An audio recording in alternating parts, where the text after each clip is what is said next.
Dokter, izin, ini Dokter Toha belum bisa saya hubungi. Untuk materi pertama kan Dokter Hermawan. Mungkin kalau memang sampai apa lebih dari 5 menit belum konfirmasi bisa dimulai saja sih nanti dok. Sambil saya konfirmasi ke Dokter Toha, nanti bisa menyusul.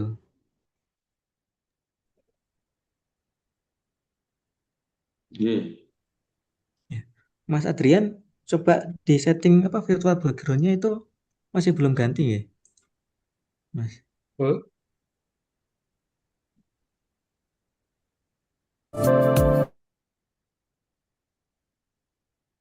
Hmm.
cara mengganti virtual background gimana, Mas?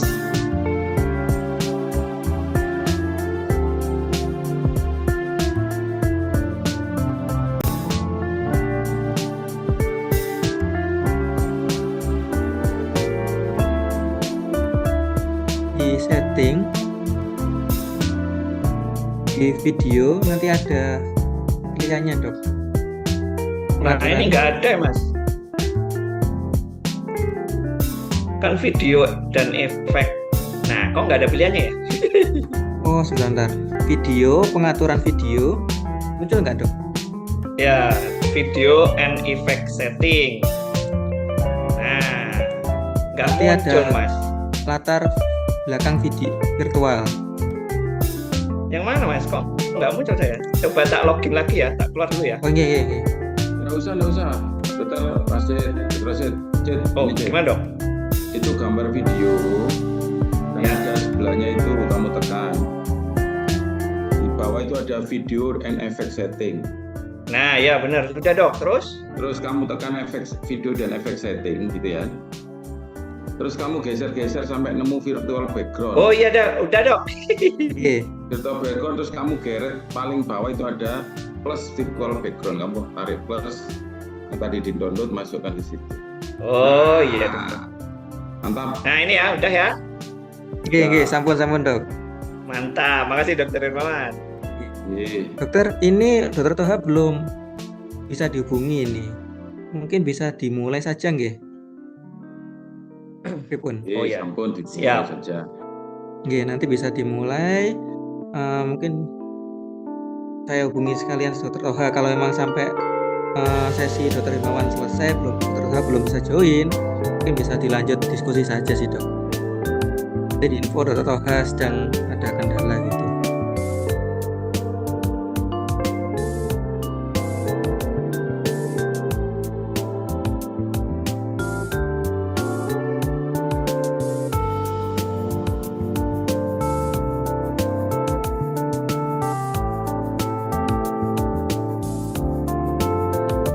Ini bisa dimulai nggih, Dok?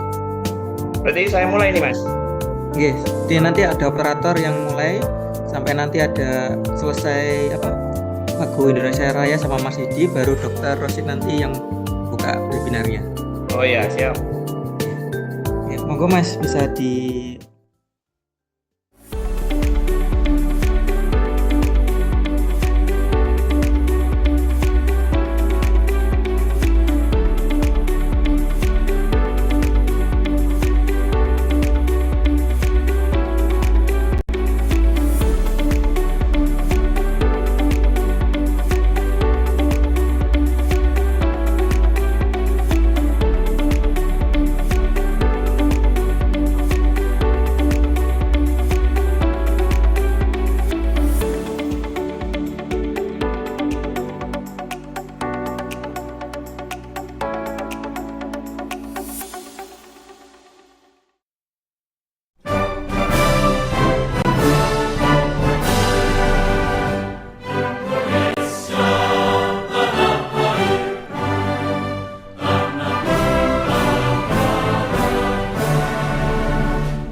Satukan profesi kita, Ikatan Dokter Indonesia. Berbakti selalu berkarya, menuju bangsa sehat sejahtera. Tenaga adalah saudara, bersatu dalam ikatan, menjunjung etik dan cinta, bersama membangun bangsa. Mari kita tunaikan teguh cinta dan kemandirian, luhur budi cerminan, integritas mengekal. Derapkan lekas satukan cipta, sehatkan bangsa, jiwa dan raga. Mari bersama kita berkarya, membangun nusa bangsa. Setia bersatu, berbagi kembangkan ilmu, bersama berpadu, satu terus maju. Bersama bersatu, satu ini terus maju.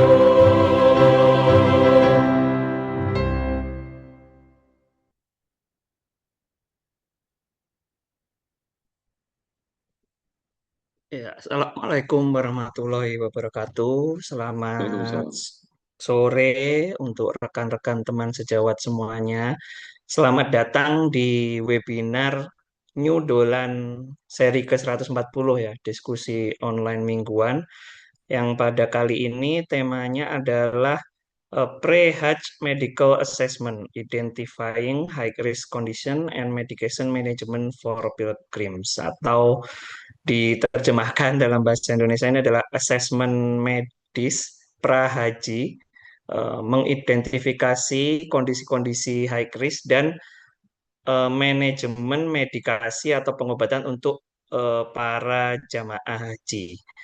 Saya Dr. Rosyid, dokter spesialis penyakit dalam dari Rumah Sakit Universitas Airlangga, yang kali ini akan menjadi moderator untuk diskusi kita kali ini. Nah, sebelum kita mulai, ini mungkin saya mau berbagi suatu kasus ya, mungkin nyata ini ya. Jadi ada jamaah di Indonesia ini kan eh, kebanyakan lansia ya. Jadi ini umurnya 68 tahun, punya riwayat hipertensi, diabetes, sebenarnya sudah terkontrol waktu di tanah air. Namun ketika 3 hari di Mekah, ini dengan aktivitas fisik yang intens, lalu suhunya yang cukup ekstrim, akhirnya dibawa ke pos kesehatan karena keluarnya itu sinkop, tensinya turun 80/50 dan ada tanda-tanda dehidrasi berat. Nah, kira-kira di mana letak celah screening kita ketika di tanah air? Kenapa kejadian seperti ini bisa terjadi? Lalu seharusnya rekonsiliasi obat itu bagaimana? Nah, kasus seperti ini tuh sebenarnya bukan suatu anomali, tapi memang realitas yang sering kita temui di lapangan. Nah, data haji yang tahun kemarin, 2025 dari Kementerian Kesehatan ini memberikan suatu gambaran bahwa morbiditas tertinggi ini didominasi oleh kondisi kardiometabolik dan komplikasi infeksi ya ketika di Tanah Suci. Lalu bagi calon jamaah dengan komorbiditas, nah penilaian prahaji ini bukan suatu formalitas yang administratif, jadi memang suatu intervensi yang bertujuan untuk menyelamatkan nyawa. Nah, pada sore kali ini kita beruntung dapat membedah tuntas topik ini bersama dua narasumber ahli. Yang pertama, Dr. Hermawan Susanto, SPPD KIMD Finasim, ini dokter spesialis penyakit dalam, konsultan dari Rumah Sakit Umum Dr. Sutomo. Nanti beliau akan membahas tentang Pre-Hajj Medical Assessment, Identifying High Risk Condition in Prospective Pilgrim. Lalu yang kedua, nanti akan menyusul bergabung adalah Dr. Muhammad Agus Toha, SPBD Finasim, dokter spesialis penyakit dalam dari RSUD Haji Jawa Timur. Nanti beliau akan membahas tema terkait medication management for Hajj Pilgrim, optimizing therapy and preventing complication. Nah, nanti dengan insight klinis dari kedua narasumber, kita nanti akan jadi lebih siap memberikan pelayanan yang optimal untuk persiapan jamaah haji yang akan berangkat. Nah, untuk sesi yang pertama, saya persilahkan kepada Dr. Hermawan, monggo dok, waktu dan layar ya, karena ini secara online kami persilahkan untuk Dr. Hermawan. Terima kasih, Dr. Rosyid. Assalamualaikum warahmatullahi wabarakatuh. Jadi, terima kasih juga kepada IDI Surabaya yang mengundang saya ini di acara ini. Saya koreksi sedikit ya, Dr. Rosyid ya. Saya ini dari Fakultas Kedokteran sama dengan Dr. Rosyid. Cuman Dr. Rosyid bertugas di Universitas Airlangga, saya bertugas di Sutomo. Ya, ini ada dua narasumber harusnya. Jadi saya disclaimer dulu. Saya pernah ke Tanah Suci, umroh ya, tapi saya belum pernah berhaji.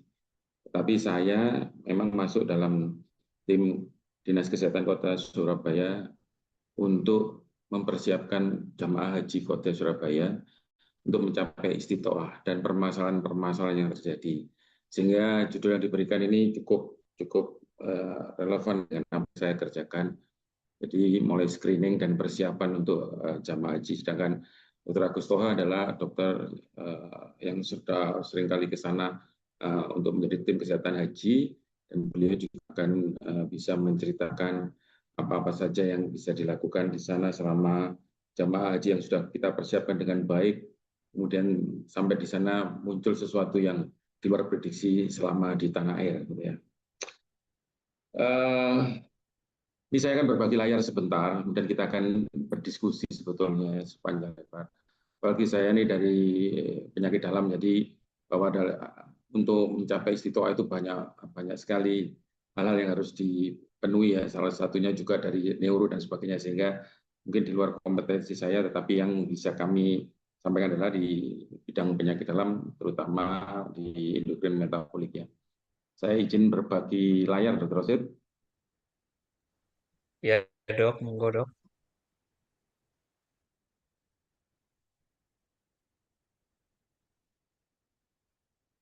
Loh, apakah sudah tampak, Dr. Rosid? Enggak ya? Loh, kok gini? Sudah, Dok. Sudah tampak, Dok.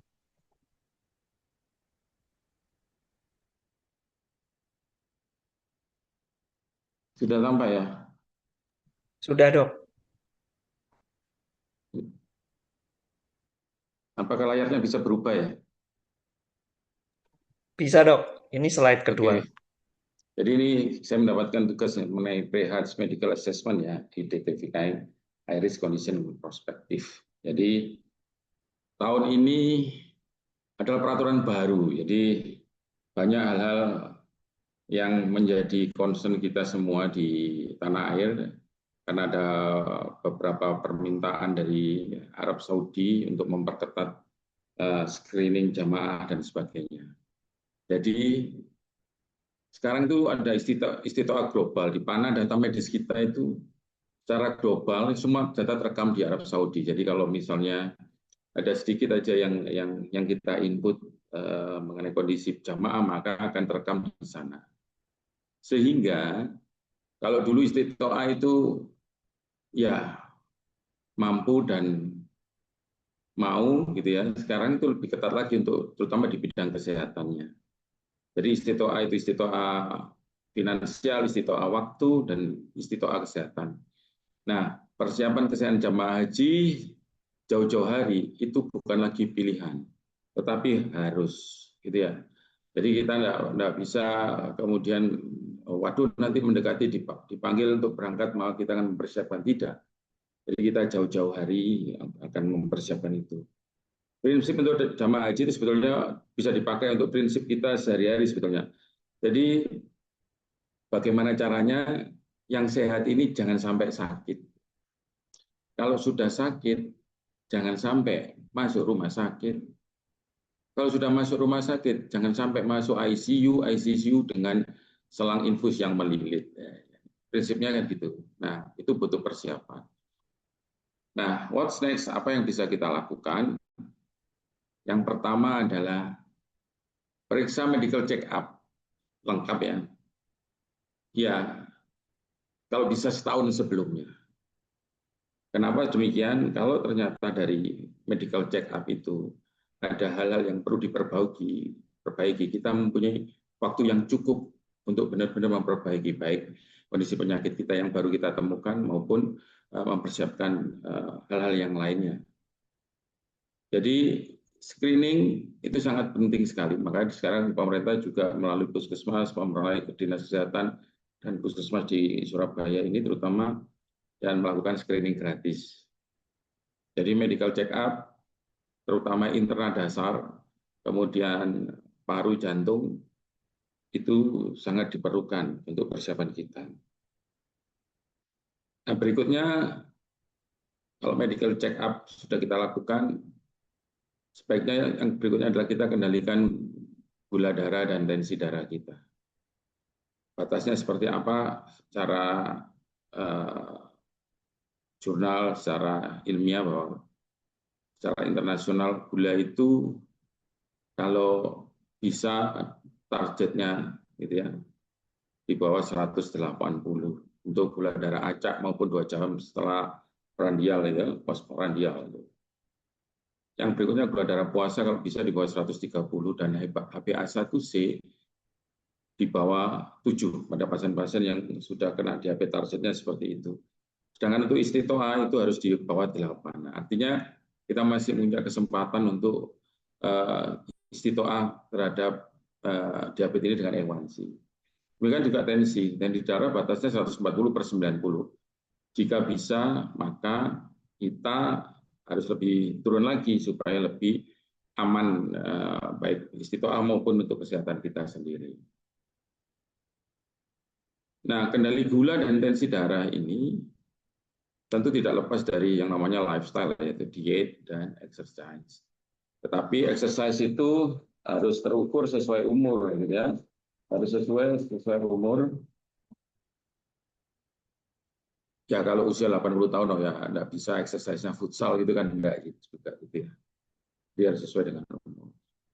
Diet dari yang mengandung gula dan garam yang berlebihan. Lanjutnya latihan fisik ringan. Latihan fisik ringan seperti yang saya bilang tadi harus terukur sesuai umur. Ini perlu untuk daya tahan fisik. Di Arab Saudi itu sekarang kalau jalan 3 km sesak, maka kemungkinan besar akan tidak diberi istiqoah. Ya. Jadi semua terekam secara global tadi itu. Jadi latihan fisik ringan karena di sana ibadah haji itu adalah ibadah fisik sebetulnya yang juga dominan dibanding ibadah ritual spiritual yang lain gitu ya. Karena di situ ada tawaf, sa'i dan bertahan di terik matahari dan sebagainya. Berikutnya adalah stabilkan berat badan, bila perlu bisa diturunkan karena untuk menghindari risiko jatuh dan sebagainya di sana. Dan yang tidak kalah penting sebagai syarat ada lengkapi vaksin wajib. Jadi vaksin wajib yang disyaratkan misalnya meningitis, kemudian COVID, kemudian yellow fever pada daerah-daerah tertentu itu harus segera dilaksanakan. Kemudian konsultasi ke dokter, baik dokter maupun spesialis sesuai dengan problem yang ditemukan pada medical check-up. Supaya kalau medical check-up, kalau tidak ada penyakit, syukur alhamdulillah. Kalau ada penyakit, biar segera diatasi. Kalau bahasa Jawanya ben nggak salah kedaden, biar nggak salah kedaden. Dan yang paling penting lagi pantau hasil istiqoah di aplikasi resmi Kemenkes gitu ya. Apalagi yang istiqoah sementara itu kita harus pantau. Kadang-kadang gagal berangkat bukan karena masalah kesehatan, masalah administrasi.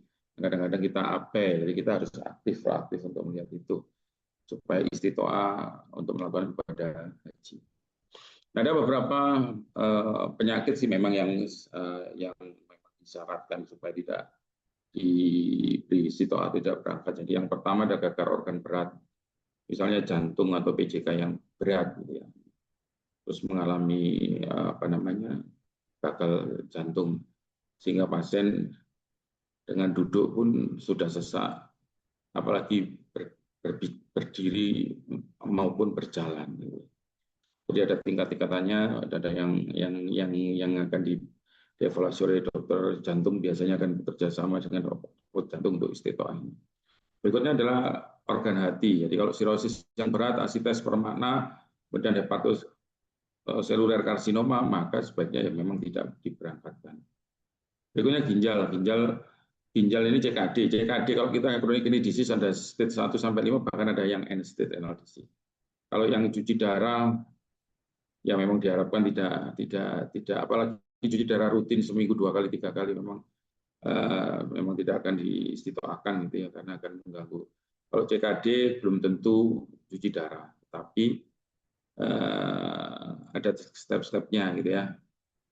Berikutnya adalah yang mendasarnya adalah diabetes mellitus, hipertensi, disebutkan juga di situ autoimun yang tidak terkendali, SLE dan sebagainya. Diabetes mellitus yang tidak terkendali kemudian mengakibatkan A1C yang tinggi di atas 8, maka tidak akan diistiqoahkan. Bahkan diistiqoahkan sementara, tidak diistiqoahkan. Jadi ada sementara, termasuk hipertensi, terutama hipertensi urgensi maupun hipertensi yang emergensi. PPOK berat, di mana pasien akan selalu sesak, bahkan kalau misalnya sesak akan bertambah menghadapi cuaca, kemudian aktivitas, kemudian debu dan sebagainya, maka sebaiknya memang tidak diberangkatkan. Nah, tapi repot juga ya, kadang-kadang ada prinsip-prinsip bahwa apa-apa sudah tua, sudah menunggu lama, sudah menabung lama, penantian lama, wafat di tanah suci itu adalah impian dan sebagainya gitu. Tapi Arab Saudi ketat sekali, strict sekali untuk hal-hal tersebut. Jadi untuk yang 2026 ini mungkin akan tidak banyak yang bisa diberangkatkan juga gitu ya, tergantung kondisi pasien masing-masing. Yang kedua, gangguan saraf dan kejiwaan. Kalau gangguan kejiwaan otomatis ya, kalau syaratnya berhaji adalah sehat rohani dan jasmani. Rohani kalau gila maka gugurlah untuk berhajinya itu. Untuk gangguan saraf misalnya CVA berat yang tidak bisa menggerakkan organ tubuhnya sehingga daily activity-nya akan berkurang, maka tidak akan bisa diberangkatkan. Epilepsi yang berat ini juga akan membahayakan kalau tiba-tiba pada kondisi tertentu terjadi serangan flare gitu di sana, maka akan juga membahayakan sehingga akan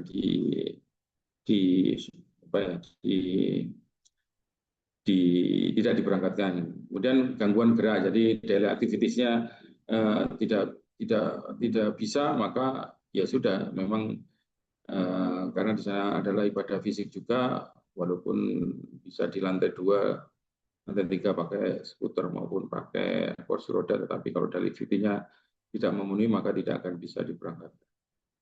Nah, ini maksudnya tidak sadar tadi yang kurang waras gitu ya, bukan tidak sadar koma, ya koma pasti tidak bisa berangkat. Tidak sadar kejiwaannya, jadi kayak apa ya, gangguan psikiatri dan ODGJ dan sebagainya. Yang berikutnya adalah kehamilan berisiko tinggi, terutama trimester akhir. Kalau trimester akhir, apalagi sudah 9 bulan, 8 bulan, itu sudah sangat berisiko tinggi untuk melahirkan di tengah beribadah dan sebagainya, sehingga tidak disarankan untuk menunda keberangkatan. Kemudian semua tahap kehamilan baik trimester 1, 2, 3, tapi yang berisiko tinggi, misalnya ada preeklamsi dan sebagainya. Yang keempat adalah kanker aktif yang sedang kemoterapi maupun sedang radioterapi, sebaiknya tidak diberangkatkan. Jadi tujuannya Arab Saudi itu memperketat supaya targetnya 0 ya, atau 0 kematian, tapi kemungkinan besar tidak mungkin tercapai karena banyak faktor sekali. Yang di sini Stito aja tiba-tiba di sana muncul serangan yang kita tidak pernah bisa terprediksi kapan itu muncul gitu ya. Tetapi minimal kita berusaha supaya tidak memperbesar peluang untuk terjadinya kondisi darurat atau mortalitas, bahkan morbiditas maupun mortalitas terjadi. Berikutnya demensia pikun, maka tidak diberangkatkan. Gangguan memori dan fungsi harian ini sangat berbahaya kalau ini tetap diberangkatkan. Kadang-kadang bisa apa itu istilahnya ucul itu tersesat dan sebagainya. Dan yang keenam adalah penyakit menular aktif, TB paru yang aktif kan bisa menularkan di sana, maka akan dia demam berdarah. Tapi kalau demam berdarah, kalau sebelum berangkat kemudian terjadi demam berdarah, lebih mudah untuk dilakukan kalau ditangani di rumah sakit. Nah, demam berdarah ini memang penyakit yang tampaknya sederhana tapi mematikan. Demikian, terima kasih. Mungkin nanti bisa diskusi ya, Dr. Rosid ya. Terima kasih Dokter Hermawan, sangat menarik nih ya temanya dari Dokter Hermawan. Dokter Hermawan ini guru saya ini di Fakultas Kedokteran. Oke, sambil menunggu Dokter Toha untuk bergabung, mungkin ada dari teman-teman sejawat yang akan mengajukan pertanyaan mungkin atau membagikan pengalamannya terkait persiapan calon jamaah haji, bisa Ya, mengetikkan di kolom chat. sharing ediksi. Iya, Atau langsung angkat tangan. nah, atau langsung raise hand juga bisa. Silakan. Nah, ini sembari menunggu Dokter Hermawan, ini mungkin saya ada eh, sedikit ini pertanyaan mungkin Dok. Ini mungkin juga seringkali dirasakan oleh teman-teman dokter ya di fasilitas kesehatan. Kita seringkali itu dilema Dok. Jadi ada menemukan pasien itu dengan kondisi yang komorbid yang mungkin cukup terkontrol, tetapi mempunyai resiko tinggi ya untuk terjadinya kompensasi ketika di apa namanya di lingkungan ekstrim nanti ya di tanah suci. Nah, tapi pasiennya itu kan kebanyakan pengennya itu statusnya istitoah gitu. Jadi nggak mau dimasukkan statusnya kalau eh, nggak istitoah. Nah, ini kita itu bagaimana mungkin tips dari Dokter Hermawan untuk edukasi ke pasien ini bagaimana ketika kita harus memberikan misalnya rujukan ke rumah sakit yang lebih besar nanti karena terkait kondisi komorbidnya, tapi pasiennya mempunyai keinginan sendiri. Nah, kita kan ada empati juga pasiennya sudah antri untuk lama berangkat, tetapi dengan kondisi seperti itu, bagaimana dok? Mungkin ada pengalaman dok? Waduh, itu memang perkara sulit gitu ya. Iya, Apalagi terus kemudian berhadapan dengan keluarga yang, waduh, ada cerita yang sampai datang meruduk ke fasilitas kesehatan gitu ya. Jadi intinya memaksa itu. Nah, sebenarnya kalau kita tim kesehatan itu hanya menentukan bahwa ini layak atau tidak, gitu ya. Layak atau tidak. Nah, kalau terjadi sesuatu hal yang bermasalah begini, maka biasanya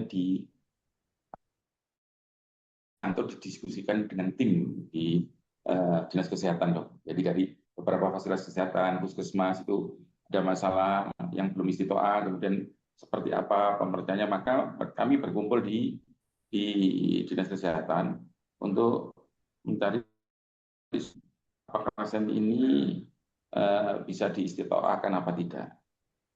Nah, keputusannya adalah bukan keputusan dari masing-masing individu dokter itu, tetapi keputusan dari instansi terkait supaya lebih kuat dong. Bahwa ini memang diputuskan secara bersama bahwa ini tidak istitoah.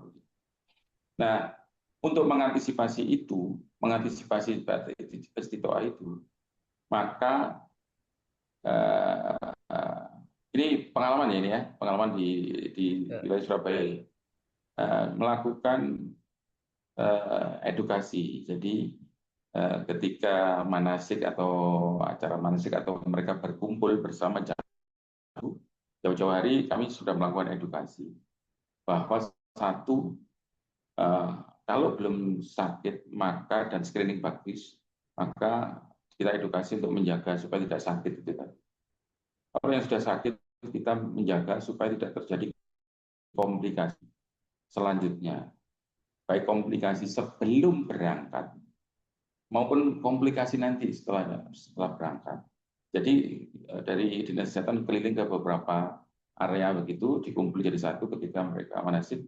Nah, kesehatan maju di situ untuk memberikan edukasi, kemudian memberikan apa istilahnya saluran channel untuk komunikasi, bertanya, apalagi apabila ada yang perlu dipertanyakan. Jadi kami mendampingi mereka, beliau-beliau itu dari saat manasik itu hingga masuk ke embarkasi gitu ya. Jadi kita di sana akan selalu ikut memantau apa yang ada. Tetapi benar-benar kita jemput bola dokter supaya tidak terjadi begitu. Kalau yang jadi masalah itu kan mendadak tiba-tiba diputus tidak istitoah gitu. Ya memang kenyataan tidak istitoah, disuruh bangun tidak bisa bangun. Tapi karena itu tadi keinginan spiritual gitu ya. Waduh, aku kalau misalnya wafat di tanah suci aku akan lebih afdol. Kemudian aku sudah menabung lama, menanti lama, tidak bisa berangkat dan sebagainya. Dan ini hal seperti ini kemudian kita laporkan ke instansi terkait di atas kita, baik ke dinas kesehatan, kemudian lebih tinggi provinsi maupun kan kalau dulu kan departemen agama ya, sekarang kan ada lagi departemen haji khusus itu ya, kita akan laporkan bahwa ada problem seperti ini akan seperti apa. Jadi rekan-rekan ujung tombak di Vaskes, puskesmas dan sebagainya itu benar-benar men-screening, dan kalau memang ada perhatian khusus atau terjadi kejadian misalnya CVA, maka edukasi harus segera dilakukan bahwa istitoah yang terbaru seperti ini. Sehingga kita tidak memberikan harapan palsu ya. Kita memberikan edukasi yang cukup lama, cukup waktu sampai masuk ke embarkasi Juanda. Demikian juga pasien-pasien yang dengan sudah ada komorbid, tetap kita wanti-wanti. Sekarang baik-baik saja, tapi ketika masuk embarkasi nanti, mau berangkat, kadang-kadang bisa muncul suatu serangan yang kita tidak bisa prediksi. Jadi kita edukasi juga bahwa kalau itu muncul, maka sebaiknya tidak bisa diterbangkan. Jadi kadang-kadang seminggu sebelum masuk gitu tiba-tiba stroke gitu kan ya. Ini ada barusan juga pasien 10 hari sebelum keberangkatan besok, 13 hari sebelum keberangkatan besok. Sekarang bongkar semua. Ya ini ya mereka juga, ya apa ini katanya berangkat. Nah hal-hal seperti itu yang memang harus diperhatikan. Jemput bola dari kita, kemudian kita edukasi. Ya memang banyak yang tidak mendapatkan literasi ya, edukasi dan literasi. Jadi hal yang baru harus kita sampaikan. Kalau tidak, berhadapan dengan parang dan batu bata yang Baik. itu betul. Ya, Putuskan nanti berproses. ya, Tapi betul. supaya untuk masing-masing yang akan mendapatkan sasaran. Oke, ya, ya, menarik sekali nih ya. Mungkin insight dari Dokter Hermawan. Makanya Dokter Hermawan ini selalu rutin memberikan penyuluhan manasik kesehatan haji ya dok ya, keliling ke masjid-masjid. Oke dok, Eh, mungkin ada yang ingin ditanyakan dari peserta, dari teman-teman sejawat. Silakan mau raise hand langsung, boleh. Ya, ini ada dok, eh, yang raise hand. Silakan Dokter Andri. Oke, sudah dengar. Ya, sudah dok. Silakan dok. Assalamualaikum warahmatullahi wabarakatuh. Waalaikumsalam. Alhamdulillah, sudah beberapa kali saya berangkat mendampingi jamaah haji khusus, dokter. Nah, ini memang saat ini regulasinya sudah bagus untuk haji khusus, yaitu istitoah dulu baru pelunasan. Tidak seperti 2 tahun yang lalu atau sebelum-sebelumnya, lunas dulu baru istitoah, itu malah perut bagi kita, dok. Oke. Nah, sekarang gini, dokter, saya ingin tanyakan pengaruh VO2 max dan endurance terkait dengan ibadah haji. Apakah itu sangat membantu sekali atau gimana, dokter? Terkait dengan penjelasan dokter tadi bahwa memang ibadah haji adalah ibadah fisik. Matur nuwun, Ya, dokter. jadi ini memang ranahnya teman-teman paru ya. Jadi kalau kita ngumpul di dinas kesehatan itu kalau ada yang max-nya dan endurance-nya kurang, ya memang secara teoritis memang memang ya berpengaruh banget gitu ya. Tetap sehingga apalagi yang terus berangkat itu banyak yang usia 50 tahun ke atas itu ya. Sehingga memang apa ya istilahnya harus benar-benar pintar-pintar berstrategi ya dok ya. Kadang-kadang memaksimalkan V2 max ataupun endurance, tetapi organnya sudah menurun fungsinya. Ada mild PPOK, kemudian ada swell TB dan sebagainya. Ya, secara teoritis ya pasti berhubungan ya dok dengan endurance, kemudian dengan ketahanan kita untuk macam-macam, karena tidak hanya paru juga, jantung juga berpengaruh. Kemudian oksigenasi yang diangkut oleh hemoglobin juga berpengaruh. Jadi memang kompleks sekali. Tapi saya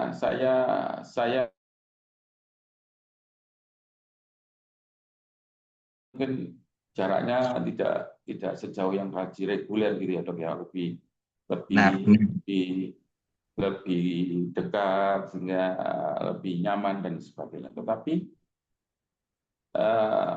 itu tadi saja nih sebetulnya kalau ibadah haji itu kan kita bisa ngukur diri kita sendiri gitu ya. Kadang-kadang jalan 1 kilo aja ngos-ngosan, ya, mungkin pakai kursi roda, menggunakan bantuan kursi roda maupun yang fasilitas yang lainnya, mungkin supaya mengetahui diri sendiri. Dan yang sering terjadi kalau dari laporan itu dok, ya mungkin dokter juga mengalami ya. Tadi saya bilang bahwa ini ranahnya dokter Toha ini sebetulnya menjelaskan karena beliau petugas haji juga di sana. Saya belum berkesempatan haji, untuk haji masih nunggu antrian dan sebagainya. Jadi kebanyakan itu muncul di sini baik-baik saja, tiba-tiba di sana muncul. Jadi kadang yang tadi dokter Rosi juga sudah sampaikan metabolik yang terbanyak juga ya, dan infeksi, terkena infeksi terutama pernapasan, tiba-tiba terjadi gagal napas dan sebagainya. Walaupun di sini baik-baik saja. Mungkin itu ya dok, V2 Max sama endurance memang untuk jamaah haji memang ya secara teoritis dan memang diyakini bahwa memang akan mempengaruhi apa ya, tahanan tubuh atau fitnya jamaah haji. Tapi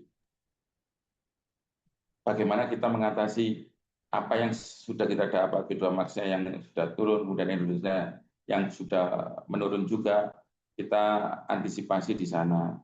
Artinya kalau misalnya jalan sudah tidak bisa ya, kemungkinan pakai kualitas yang ada. Misalnya kalau bawah tidak bisa sesak ya pakai kursi roda, pakai skuter dan sebagainya. Saya tidak tahu skuter yang nanti juga masih dipakai enggak kalau misalnya pas jamaah haji itu.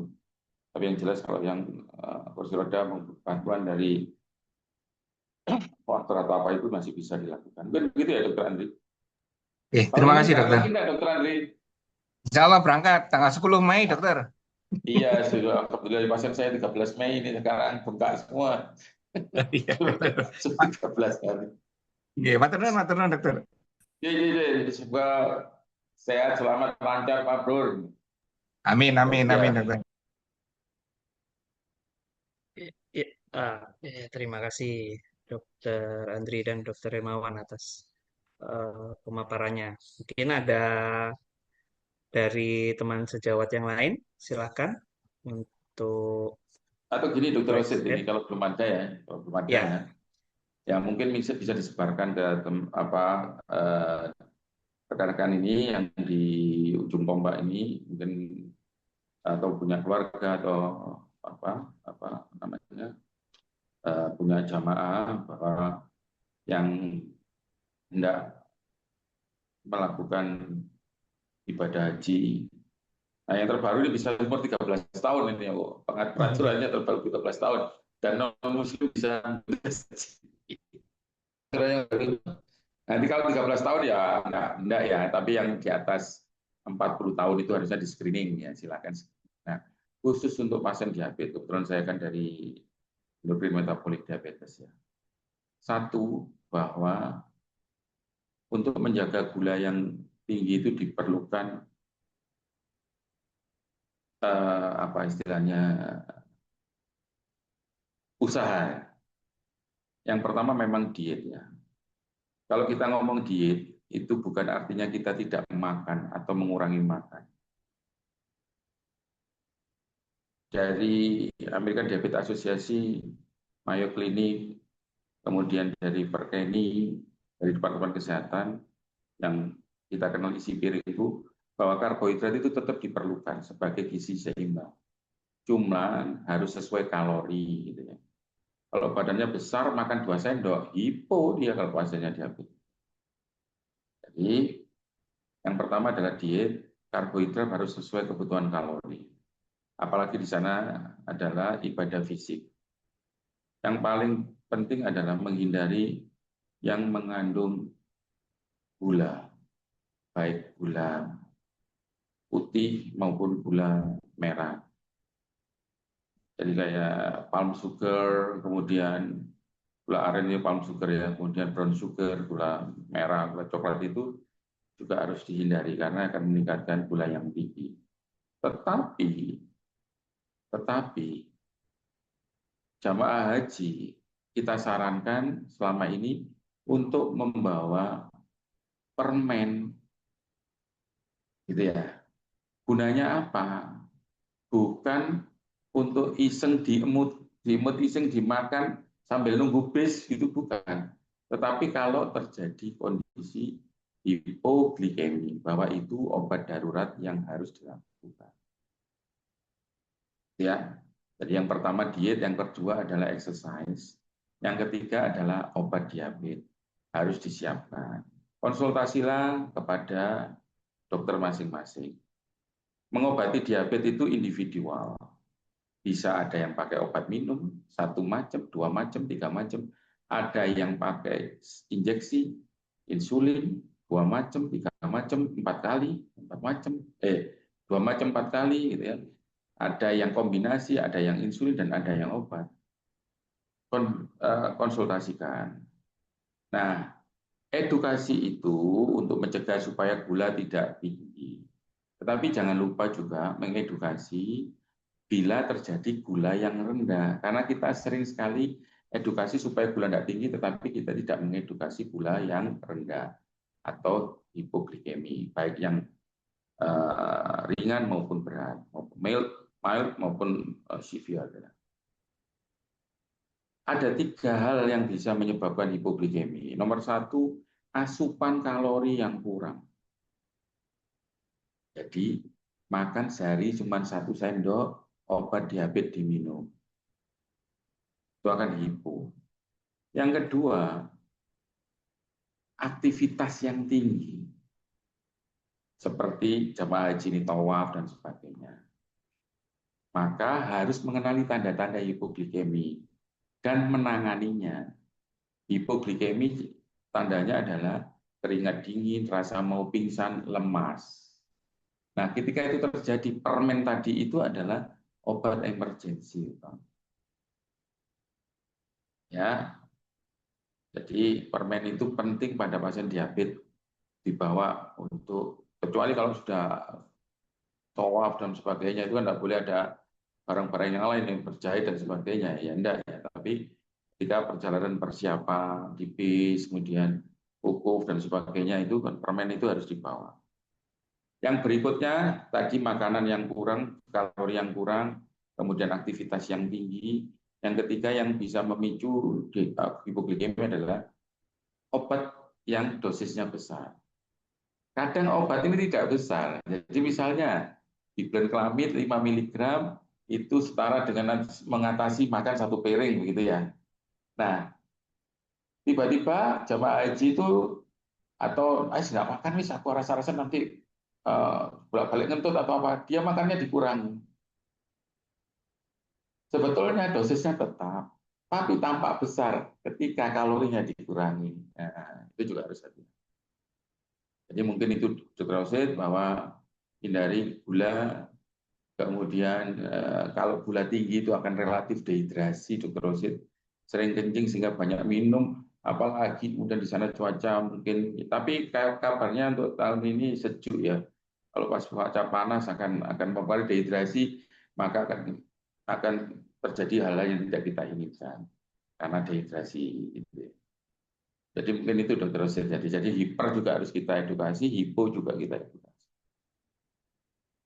Oke, terima kasih dok. Ini terkait pasien diabetes ini ya. Oh ya dok, ini mungkin ada tips dok untuk dokter sejawat yang bertugas sebagai TKHI dok, ketika pasien diabetes ini eh, beribadah haji sebagai jamaah haji, mungkin bagaimana dok untuk mengenali atau mungkin perhatian khusus kira-kira pasien-pasien yang kemungkinan bisa terjadi komplikasi tadi kan sudah disebutkan yang hipoglikemi, mungkin yang hiperglikemi, teman-teman dokter TKI bagaimana dok untuk mengenali lebih awal gitu, jadi bisa melakukan tindakan lebih awal. Jadi komplikasi diabetes itu ada 2, akut dan kronis ini. Nah, ya, kalau ada pelaksanaan jamaah haji, akutnya ini yang kita harus waspadai. Kalau kronisnya sudah kelihatan sebelum berangkat, yang sudah PJK, cuci darah, amputasi, trisini, dan sebagainya, itu sudah kelihatan. Kalau yang stroke dan sebagainya.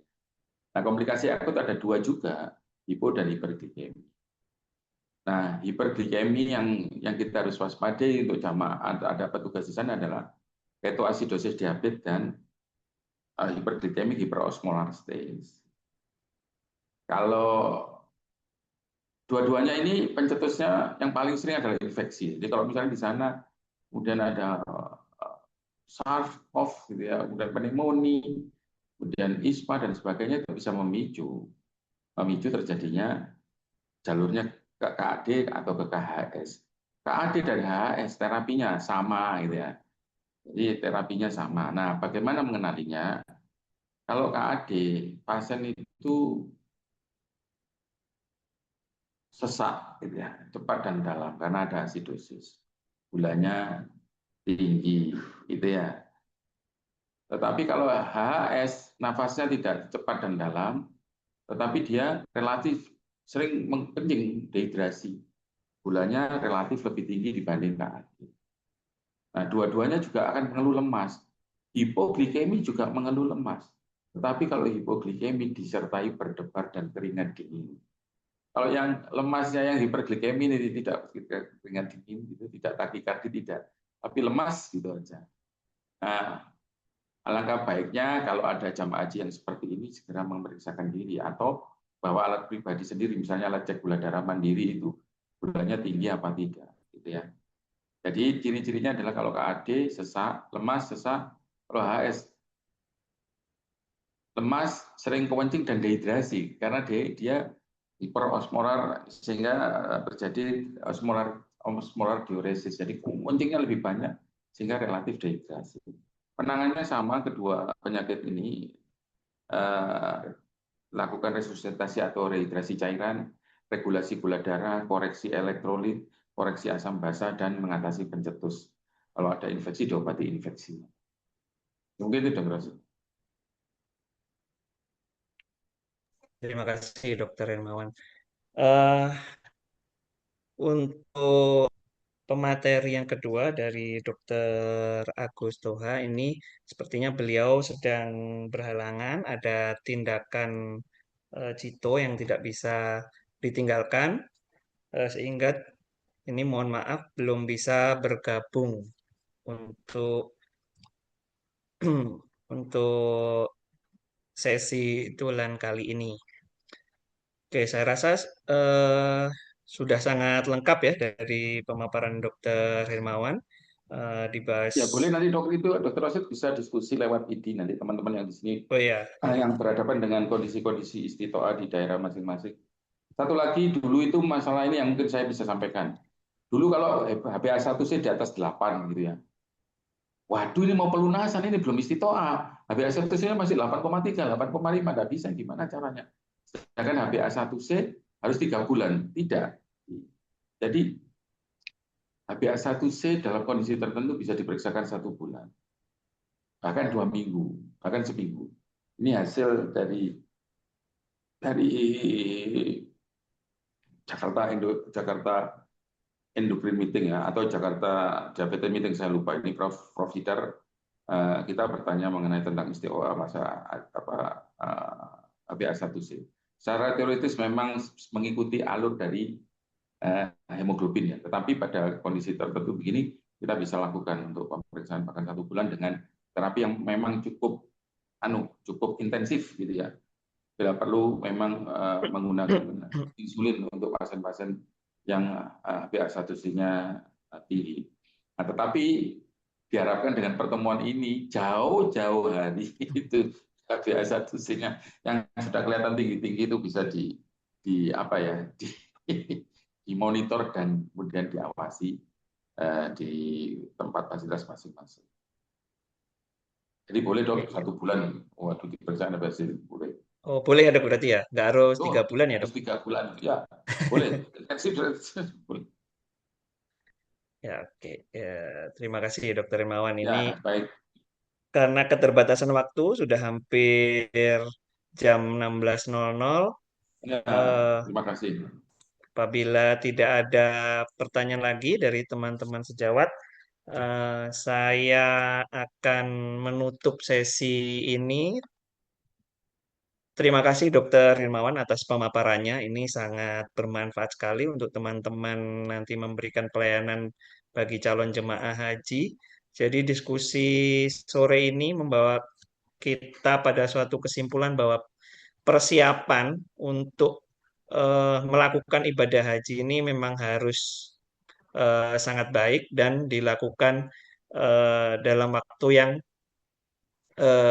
tidak bisa mendadak, jadi harus Iya, eh, panjang ya dok ya. iya. Itu. Oke, terima kasih kepada narasumber Dr. Hermawan dan kepada panitia serta pada rekan-rekan yang telah bergabung sebagai peserta. Semoga bermanfaat untuk teman-teman sekalian, baik di FKTP ataupun di fasilitas kesehatan lain, untuk memberikan asesmen PRIHATS ya. Semoga nanti bisa memberikan layanan bagi tamu-tamu Allah ya, yang akan berangkat naik haji. Mungkin ada closing statement dulu, Dr. Himawan, Ya, terakhir. terakhir nih, Wan. Ya, closing statement dok untuk Ya, semoga teman-teman sejawat. semua jamaah haji mudah kita semua sehat, panjang umur, bahagia. Amin. Ya, Ya, itu aja. amin. Ya, terima kasih Dokter Rimawan. Saya tutup sesi dolan seri ini. Assalamualaikum warahmatullahi wabarakatuh. Waalaikumsalam. Terima kasih Dr. Rosid. Terima kasih di Ya, terima Surabaya. kasih. Terima kasih semua peserta. Izin meninggalkan.